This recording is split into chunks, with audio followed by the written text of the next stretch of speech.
Bonjour YouTube, welcome back to our channel. Today is really hot, so I have to keep the blinds down. Today's video is about how can we afford to travel the way we do and what are the tips to traveling on a budget in France. Let's go! So as you know, we have full-time jobs, me and Sinan, both of us, and we are not full-time travelers, but we manage to travel every weekend almost when there are no restrictions or anything like that. We don't drive. In general, personal car in France is it's an extremely expensive way to travel or to even just move around the country. And the most popular mode of transport in France is train. Train network in France is extremely well developed. It's extremely connected. You can even go to like the tiniest villages, tiny towns that have a train station.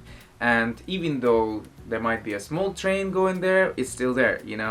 So the trains are the main mode of transport that we use here. I actually wrote it down and Tofi gets involved in it. Why are you talking? Huh? What are you talking about? You want to be part of the video? Huh? What is it, baby? Huh? Let me record, sweetie. Tofi, let me record. Yeah, let me record. Not fair. Stop. Okay, I have to pet him now. Tip number 1. Use trains or planes. I know, don't kill me for this, but the planes are actually good to travel to like further spots. Let's say Paris to Nice. Sometimes you can get much better tickets on the plane than the train. The trains are quite expensive, but sometimes you can get a good deal on the plane. I prefer traveling by train because you avoid all the airport situation, going to the airport, you know, all the hassle of like checking in, waiting, going with the baggage, all of that stuff. Even though I absolutely love flying, I hate everything that comes with it. You know, all of the stuff at the airport. Tofi is not going away today apparently. First of all, keep on checking in advance, that's one thing. That's a golden rule for anyone who wants to travel anywhere. And second is going off season. So avoid the months of July and August and then you'll be fine. You'll find a lot of places, a lot of regions are still with good weather if you like the summer trips. And usually I would say May and September are really good for that. You can get cheaper tickets. And always check in advance. The other tip would be to travel in block destinations. What do I mean by that? For example, when we went to the north, to Normandy, we went to Le Havre. Why we picked Le Havre is because Le Havre has several destinations next to it. So let's say you go to Le Havre, you can pass by Etretat, which is a super cute town by the beach. Check our video above. And then you can go to Fécamp. It's just a little further down. So this way, you kind of go into one spot and then you explore everything around it and it's enough for the weekend. Places like that, Nice for instance, is excellent. You go to Nice, you stay there for 5-6 days, you cover the entire Côte d'Azur if you want to explore. If you're that kind of traveler, if you don't just sit in one city. So those things really work, and that kind of travel really saves you money because you basically have like a base and then you just go out every single day. You go out somewhere else and you come back, obviously. The next point is accommodation. I would always advise you guys to get either Airbnb. I know you may say like, oh yeah, it's an obvious thing, but in France it really matters. It really makes a huge difference because we tend to have really small hotel rooms and it's not really comfortable. Plus, a hotel would not often have like a kitchenette, like a small kitchen, and you need that. You need that when you travel on a budget. You need a kitchen in your place. Why? Because restaurants can be very expensive in France. They are super expensive if you're going to a popular destination. So the best thing to do if you are exploring the city, if you don't have a particular place in mind where you're gonna eat or drink, then you get your food from the supermarket nearby, you shove it in the fridge, and then you go and explore. And then you come back and you can cook some dinner for yourself. That's how we normally do it. We don't usually spend a lot of time in restaurants. We normally go to a restaurant if we really want to try something, if we've heard of it, or if we want to have a drink, that's it. If you cannot find something on Airbnb, then of course you can always go and check booking.com. This is what I use. And on Booking sometimes you can find accommodations that are like hotels, but they are actually small studios. For instance, we just finished a trip to a secret location that you'll find out later on. in one of the upcoming episodes. And we actually booked an accommodation like that through a hotel that is basically like a bunch of studios, small studios, where you have your small tiny kitchen and you can cook. Much better. Doesn't cost you so much. It actually costs you overall, if you figure everything in, if you count everything in, it costs you much less. Whew, it's hot today. It's hot today. Off. Now, one more thing about accommodation.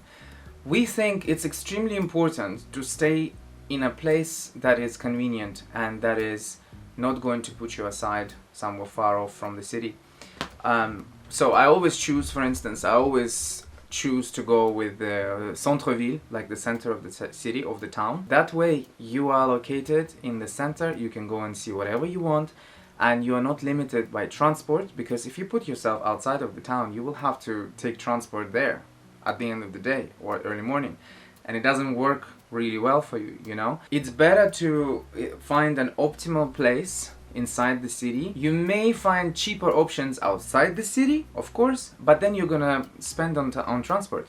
Plus, on top of that, if you're out and on holidays, when you travel or when you're out somewhere, you know, you want to stay out for a bit longer, and you don't have that option when you live outside the city. You have to go earlier. If you have an option of staying in the centre-ville, in the center of the city, with a little bit more on the bill, it's still better than staying somewhere outside, far away, with a little bit less, but you're still gonna spend it on transport, and it's still gonna take your time, take your nerves, and kind of take away from the experience overall. Let's say you come to Paris.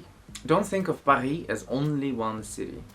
You need to think about Paris and the region around it, because you can make a vacation absolutely amazing. You can make your trip to Paris so much better by exploring the region. And on top of that, you don't have to spend much. All you have to do is just get a normal Navigo card that covers all five zones, and that thing just works with you. It basically, you don't have to pay everywhere. It covers all types of transports within the region. So get that. So if you do want to check out Île-de-France region, Parisian region, I will leave the playlist in the description below for Île-de-France region, where you can go and check out the places you can visit. So, and the final point about the budget friendly travel in France is be clever about it. That's my main advice. Be clever in terms of time, be clever in terms of where you can go. Always look for destinations in advance. See what they have. Let's say locally, if you want to go to a town, search their CC's website and you will see what they're having. You know, that way you can actually choose and either go there specifically for an event or don't go there for an event, because everything will be more expensive. It depends. And SNCF, the company that runs the trains, often you just go on their website, often you can find amazing deals. Like, we've gone to some cities for 20 euros total. Can you imagine? And they are nowhere near Paris. And then we would go there for a day. We had the option of staying there if we wanted to, but we just chose not to. In the cities that we did stay at, I'll give you an example. One of the places that we visited this year, we spent 24 euros only. 24 euros. And it is super far away from here. It's 3.5 hours by train. It's called Grandville. The episode is above. It's in Normandy. It's very close to Mont Saint-Michel. And where we haven't visited yet, we'll go there soon. Grandville was 24 euros. There was a promo, and I accidentally found it. Because I made it a habit now to check SNCF website just to see, you know, what tickets they have, what promos they have, and it wasn't on my list. It wasn't on our list of travel.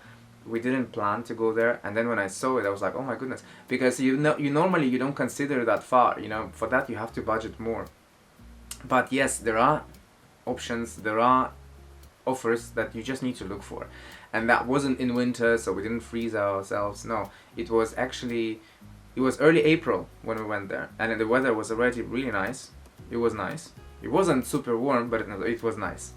And the Airbnb was not expensive. So it was just excellent. It was just an excellent trip, and we went there for a weekend. If you come to France, if you're planning your trip to France, pay attention to these things, these details. Forget about going to like tour agencies, they will screw you over. They will give you extremely expensive things. Or like private tours. I mean, if you want to do that, if you want to spend a lot of money, go for it. But for budget travel to France, don't do that. Do these things that we advise you here. Anyway, thank you so much for joining us. I hope you find this video useful. I hope it will be cooler in the next video that I record, because we are melting and I'm going to be closing the shades back right now. So, merci. Until the next one. Au revoir.